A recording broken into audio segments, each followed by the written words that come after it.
후렴구라는 게 있지 않습니까? 예를 들어서 우리 되게 잘 알려진 노래 예수 사랑하심을 성경에서 배웠네.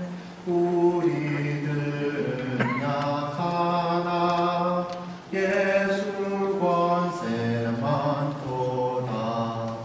날 사랑하심 날 사랑하심 날 사랑하심 성경에 써 있네.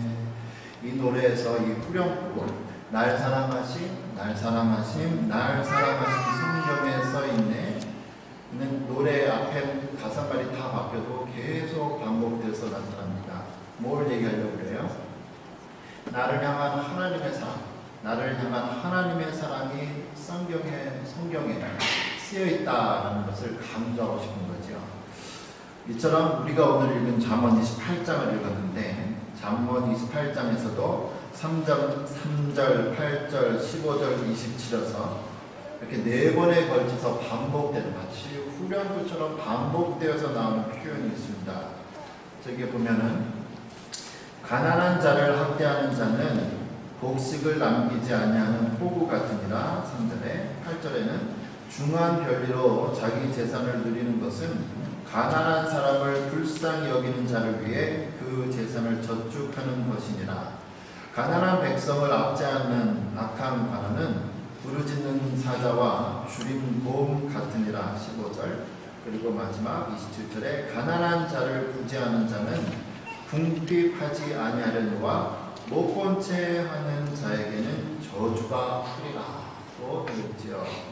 결론은 뭐예요? 후렴구에서 하나 굳이 말하고 싶은 것은 가난한 사람들한테 잘해주라라는 거죠. 이렇게 가난한 사람들을 대하는 우리들의 자세, 사람들의 자세를 이 4절이 나타나는데 특별히 다시 한번 구분을 해보면 3절과 15절이 한 쌍을 이루고요. 8절과 27절이 한 쌍을 이루고 있습니다. 그래서 이 4절을 다시 한번 2개로 나눠서 보면 3절과 15절 다시 읽어보면 이렇게 되죠. 여러분도 공통점을 한번 찾아보십시오. 가난한 자를 학대하는 가난한 자는 곡식을 남기지 아니하는 포구 같으니라. 가난한 백성을 압제하는 악한 관원은 부르짖는 사자와 주린 곰 같으니라. 이렇게 되어 있습니다.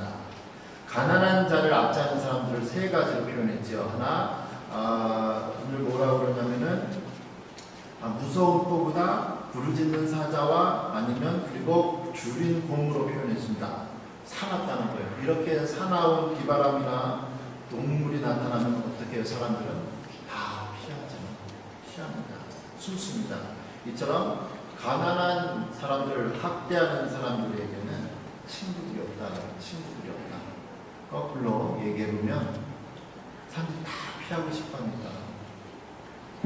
만약에 정말 나에게 친구가 있는가 한번 생각해보자는 거예요.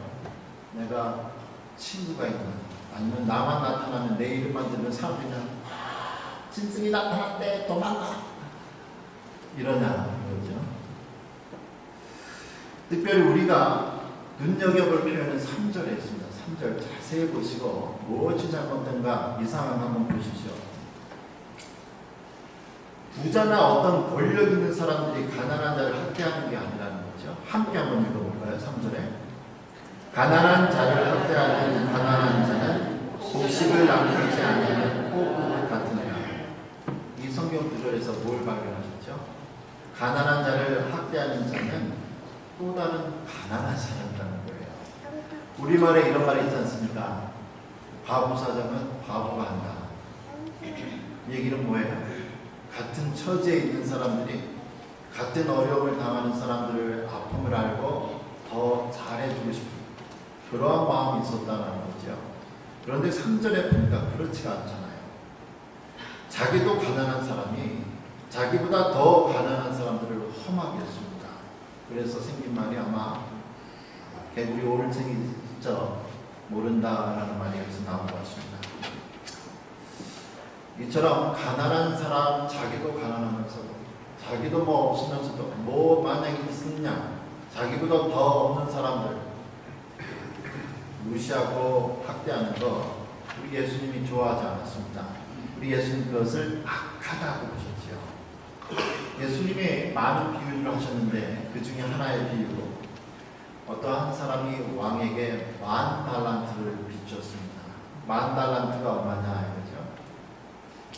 이 달란트 무게 단위인데요. 1달란트는 6,000데나리온과 그러니까 1달란트가 6,000데나리온이에요. 그럼 1데나리온이 뭐냐? 1데나리온은 무게 단위인데 은 4g입니다. 그 예수님 당시에 1일 노동자 임금이었습니다. 그러니까 1데나리온이 1일 노동자 하루값이고요. 6,000데나리온이 1달란트니까 1달란트를 만들려면 6,000일을 일해야 되는 거예요. 그렇다면 6,000일을 또 1년에 365일이니까 6,000일은요 무려 약 16년에 해당합니다.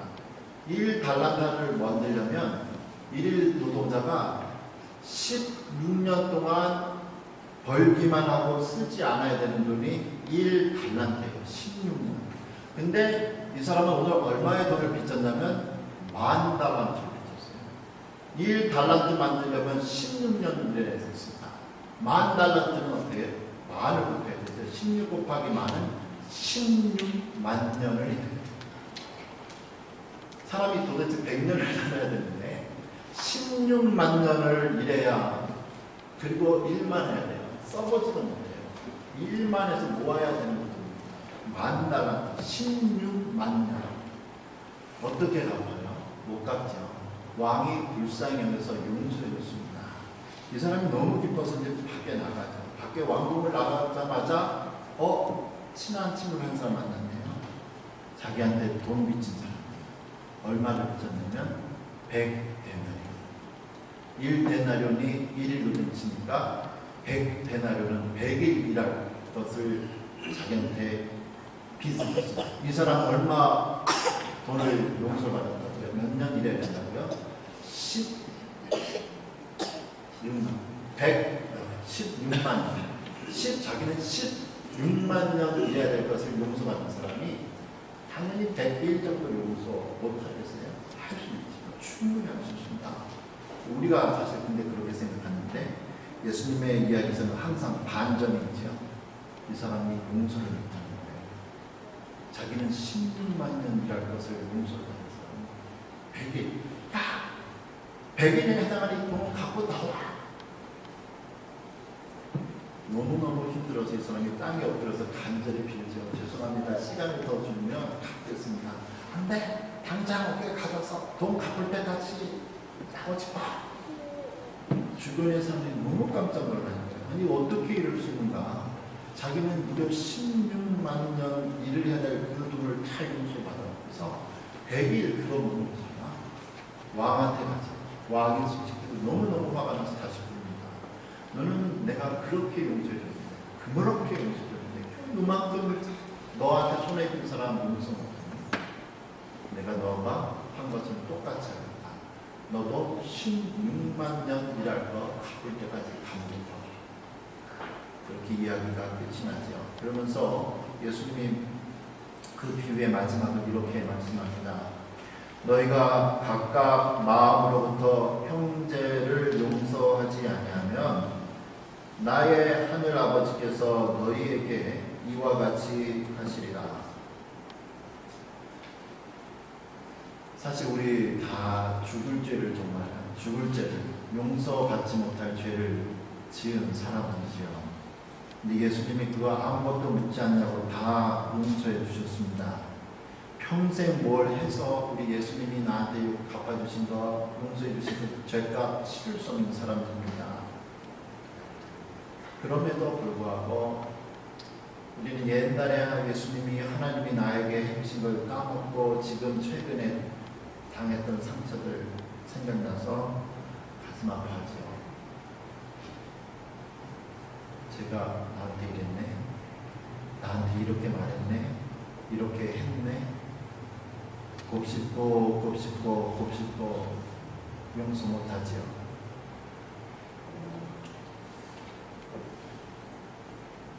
사람들 용서하는 것 정말 힘들죠. 용서한 것 같았는데 아닌 것 같기도 하고, 마치 병에 진흙탕물이 있는데 가만히 있으면 진흙물이 다 가라앉잖아요. 근데 어느 날 그 사람 얼굴만 보거나 그 사람 이름만 딱 생각이 나면 누가 병을 확 흔든 것 같아요. 그래서 맑았던 진흙탕들이 확 올라와서 다시 찢어버려져요. 나는 다 용서한 줄 알았는데 마음에 앙금이 남아있었잖아요. 그처럼 힘이 들지요. 용서하기 너무너무 힘듭니다. 잊지는 못하겠지만 용서하기는 너무 힘들어요. 그런데 우리 예수님은 오늘도 우리에게 말씀하시죠.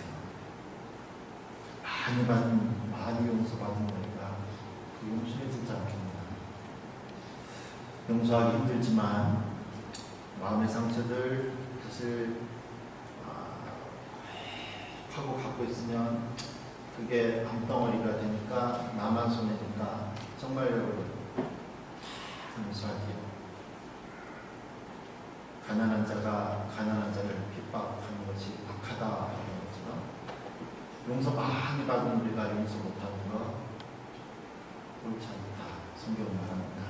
하나님께서 은혜를 주셔서 우리 다 상처를 입고 주고 받고 사는 사람들인데 하나님께서 그러한 마음의 상처를 치료해 주시고 많이 받았습니다. 우리가 많이 용서를 받았습니다. 다 용서해 주시는 귀한 은혜를 하나님께서 여러분에게 주셔서 우리의 힘이 아니라 하나님의 힘으로 이루어질 수 있기를 소원합니다. 오늘 본문 8절과 7절에서는 또 한 쌍을 위해서 우리에게 이 물질에 대해서 이야기해 주고 있습니다. 어떻게 가난한 사람을 대할 것인가. 8절과 7절이 여러분 무엇이 하나가 공통점이 있는가 보십시오. 중한 별리로 자기 재산을 누리는 것은 가난한 사람을 불쌍히 여기는 자를 위해 그 재산을 저축하는 것입니다. 가난한 자를 구제하는 자는 궁핍하지 아니하려니와 못 본 채 하는 자에게는 저주가 크리라고 되어 있습니다. 우리가 돈을 벌고 또 모을 때에도 바른 방법으로 해야 한다. 바른 방법으로 해야 된다. 이게 8절에서 천천히 새기면서 읽어야 무슨 뜻인지 보이는데 8절에 이렇습니다. 중한 별리로 아주 높은 이자로 재산을 늘리는 사람은 가난한 사람을 불쌍히 여기는 자를 위해, 이 가난한 사람을 불쌍히 여기는 자가 누구냐? 그 사람을 위해서 재산을 저축하는 것이다. 높은 이자로 해가지고 약점이 여기가지고 높은 이자로 급하니까 사람들이 높은 이자로 돈을 모아놓는 것은 내가 모으는 것이 아니라 이렇게 돈을 그런 식으로 빌려야 되는 가난한 사람들을 돌보시는 하나님께서 언젠가 그렇게 고리대금으로 돈을 모은 것을 뺏어서 사용하시겠다는 거죠. 결국에 우리가 돈을 벌어도 바르게 벌어야 할 것을 이야기하고 있습니다. 그러면서 27절은 바르게 버는 거, 바르게 써야 한다 가르치고 있습니다. 27절에 돈을 모으는 것이 그냥 모아지는 게 아니라는 거예요. 이상한 방법을 가르치고 있습니다. 가난한 자를 구제하는 자는 돈을 썼으면 가난해져야 하는데 가난한 자를 구제하는 자는 궁핍하지 아니하려니와 못 본 채 하는 자에게는 저주가 크리라. 돈이라는 것이 무조건 모은다고 해서 모아지는 것이 아니라 바르게 써야 또 모여지는 것을 성경이 말씀하고 있습니다. 천국과 지옥을 믿나요? 제가 아침에 천국과 지옥에 대해서 말씀을 드렸지요. 천국은 어떤 곳인가, 지옥은 어떤 곳인가 우리 잘 모르죠. 어느 사람은 죽었습니다. 이 사람이 죽어서 천국과 지옥에 가야 되는데 그날 이 사람에게 천사가 선택권을 준 거예요. 너가 어떻게 이 세상에서 무엇을 믿었는지 뭘 어떻게 살았는지 상관하지 않고 선택권을 너에게 주겠다. 네가 지옥을 원하면 내가 지옥을 보내고 네가 천국을 원하면 천국을 보내겠다. 이 사람이 이제 앞으로의 남은 죽음 이후의 운명이 결정되는 거니까 심각하게 말합니다. 먼저 지옥과 천국을 한번 본 다음에 결정하면 어떻겠습니까? 한번 보자. 그래서 천사가 이 사람을 제일 먼저 천국에 들어갔습니다. 천국 하니까 우리 생각하는 거 있잖아요. 딱 갔는데 천국이 생각했던 천국이 아니군요. 사람들이 하도 못 먹어서 얼굴이 그냥 삐쩍 말랐고요. 옷은 언제 갈아입었는지 몰랐는지 너무 낡았고 때묻었고 헐었습니다. 그리고 분위기는 왜 이렇게 칙칙해요? 장례식 분위기예요. 이상해. 그래서 자 그럼 이제 천사가 그러면 자 이제 여기 다 왔으니까 더 이상 볼 게 없다. 이게 다다. 이제 지옥에 가자. 지옥을 갔습니다. 지옥 가는데 이건 완전히 반대예요. 천국과 화려한 음악과 밝은 색깔들, 맛있는 음식이 너무너무 맛있고요. 사람들이 좋은 옷 입고 파티를 입는 겁니다. 선택 뻔하죠. 다 보고 나서 이 사람이 뭐라구나. 저 지옥 가겠습니다. 그래, 네가 선택했으니까 지옥 가자. 지옥을 갔어요. 너무 기뻐하는 마음으로 이제 먹고 마시고 즐기면 되는구나. 지옥에서 그 마음으로 다 갔네요. 근데 갔더니 이게 아까 본 거랑 틀린 거예요. 아까 천국의 모습이 지금 지옥에 다 있는 거죠. 사람들이 못 먹고 굶주리고 헐벗고 있습니다. 괴로워하고 있습니다. 이상해. 돌이킬 수 없죠. 이제 결정을 나타내서 그래서 천사에게 묻죠. 이거 어떻게 된 겁니까? 아까랑 틀리잖아요. 천사가 한 말이 이렇습니다. 그거 아까 그건 모델하우스였어. 쇼룸이었다.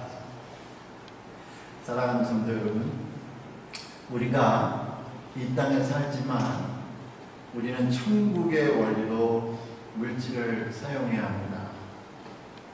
천국의 원리를 가지고 이 땅에 살고 있지만 천국의 원리를 가지고 가난한 사람들을 대해야 된다라는 거죠. 우리 예수님도 천국의 그 어마어마한 하나님의 아들 부자셨음에도 불구하고 가난하게 되셔서 우리를 부자 되게 하셨다. 성경은 말씀합니다. 고린도후서 2장 8절 9절에 우리 주 예수 그리스도의 은혜를 너희가 알거니와 부요하신 이로써 너희를 위하여 가난하게 되시는 그의 가난함으로 말미암아 너희를 부요하게 하려 하십니다. 우리 예수님이 가난한 우리를 위해 스스로 낮아지시고 땅에 낮아지신 것처럼 가난한 사람들을 위해 우리도 그들을 위해서 그들을 가난에서 벗어나게 될 의무가 있습니다. 그런데 이 세상의 거지들은 가난은 세상 임금님도 어쩔 수 없다, 나라님도 어쩔 수 없다 하죠. 그렇습니다. 신명기 15장 11절에 그렇다고 말씀하죠. 땅에는 언제든지 가난한 자가 그치지 아니하겠으므로 내가 내게 명령하여 이르노니 너는 반드시 내 땅 안에 내 형제 중 곤란한 자와 궁핍한 자에게 내 손을 펼치니라고 하고 있습니다. 우리에게 주어진 이 돈과 재능과 시간, 우리만을 위해서 사용하지 말고 하나님이 옛날부터 모세 시대에 말씀하신 것처럼 항상 가난한 자들이 있을 거니까 내가 그들을 너의 손에게 맡긴다라고 말하죠. 가난한 사람과 나누어서 물질을, 시간을 사용하라고 말씀하고 있습니다. 개인뿐만 아니라 교회도 그렇죠. 헌금합니다. 여러분 귀한 헌금, 우리 교회 보수하고 우리 교회 관리하고 우리 교회 아이들 가르치는 데만, 작년 성경 공부하는 데만 가르치는데 이런 데 쓰지 말고 함께 교회 바깥의 사람, 바깥의 가난한 사람들과 함께 사용하라 라는 거죠. 돈이요? 돈은 돈 잘못 벌면 돈 잘못 따라가면 사람이 돌아서 돈이라고 그러는데, 돈은 돈다 그래서 돈이라고 하는지 모르겠는데요. 영어가 그렇죠. 영어 그렇습니다. 영어로 돈은 money라는 것도 있지만, 그래서 money에서 money가 최고라는 말도 있기도 하지만, money, 어느 나라마다 환율할 때, 환전하다, 환율할 때 그 표현, 그 뭐라 그래요? currency라고 해요. currency는 뭐예요? 한자도 돌아갈 한자가 들어가 있잖아요. currency는 물이 흐르다에서 나옵니다. current에서 나옵니다. current. 물은 흐르는 거예요. 돈은 돌아야 돼요. 돈은 currency입니다. 돌아가야 돼요. 내 안에 꽉 집어넣는 것도 아니고 우리 교회 헌금 어디에다 꽉 넣는 데가 아니라 돌고 돌아줘야 되는 currency, 돌아야 되는 게 돈이다라는 겁니다. 잘 배달이 돼야 된다는 거죠. 내가 꽉 움켜진 데다 잘 써야 된다는 겁니다. 그래서 이렇게 가난한 자가 항상 있을 것이니까 내가 너희들에게 맡겨놓는다. 그래서 다윗은 시편 41편에서 뭐라고 얘기하느냐, 이렇게 가난한 자들 돕는 자들에 대해서 이렇게 이야기를 하고 있습니다. 가난한 자를 보살피는 자에게 복이 있으며 어떠한 복이 있는가? 재앙의 날에 여호와께서 그를 건지시리로다. 여호와께서 그를 지키사 살게 하시리니 그가 이 세상에서 복을 받을 것이라. 주여 그를 원수들의 뜻에 맡기지 마소서. 여호와께서 그를 병상에서 붙드시고 그가 누워 있을 때마다 그의 병을 고쳐 주십시오. 남을 윤택하게 하는 자에게 하나님께서 복을 주시고 그에게 물질도 주실 뿐만 아니라 그가 아플 때에도 하나님 병을 고쳐 주시겠다라고 다윗은 이야기를 하죠. 근데 여기서 조심할 게 있습니다. 이거 요즘에 하도 살건들이 많기 때문에 이거 전화가 와서 돈 달라고 하잖아요. 후원하라고 하잖아요. 이거 줘야 되는지 말아야 되는지 항상 헷갈리죠. 그래서 우리가 도울 때 신약 성경에서는 어느 정도 이런 규칙을 모범 가이드라인을 주고 있습니다. 뭐냐? 신약 성경에 바울은 뭐라고 말하냐면 교회 내에서 홀로 된 여인들이 있는데 아무나 돕지 말고 60세 이상으로서 도와라. 특별히 60세 이상인데 홀로 된 여인들이지만 자손들이 있으면 자손들이 부모님 존경하는 것을 배우게 해서 교회는 하지 말고 교회가 부담되지 않게 또 다른 일을 못하게 되니까 그렇게 하지 말아라 이야기를 하고 있죠. 60세 이하인데 홀로 된 사람이 있을 때는 그 여인들 아직 그래도 젊은이가 자립해서 혼자 열심히 살아라고 이야기를 하고 있습니다. 데살로니가 3장 10절에서 바울은 또 뭐라고 얘기하냐면 우리가 너희와 함께 있을 때에도 너희에게 명하기를 누구든지 일하기 싫어하거든 먹지도 말게 하라. 먹을 거 있는 일하기 싫은 사람 뺏어가라. 먹지도 못하게 하라 라고 얘기죠. 성경은 우리가 남을 도와야 할 때 그러한 것을 우리의 마음 자세로 가져야 되겠지만 도움을 받는 사람의 자세는 뭐냐? 내가 어떻게 하면 가급적 자립을 할 수 있을까? 그러한 마음을 가지라는 거죠. 근데 이게 또 악용이 돼서 성경이 이렇게 얘기하고 있잖아요. 일하기 싫어하는 사람은 먹지도 하지 마라. 또 아무나 하면 안 됩니다. 라고 이야기를 할 수 있죠. 옳은 말인데 이렇게 되면 정말 기준이 필요하니까 정말 뭐뭐하니까 애매모호하니까 모호하니까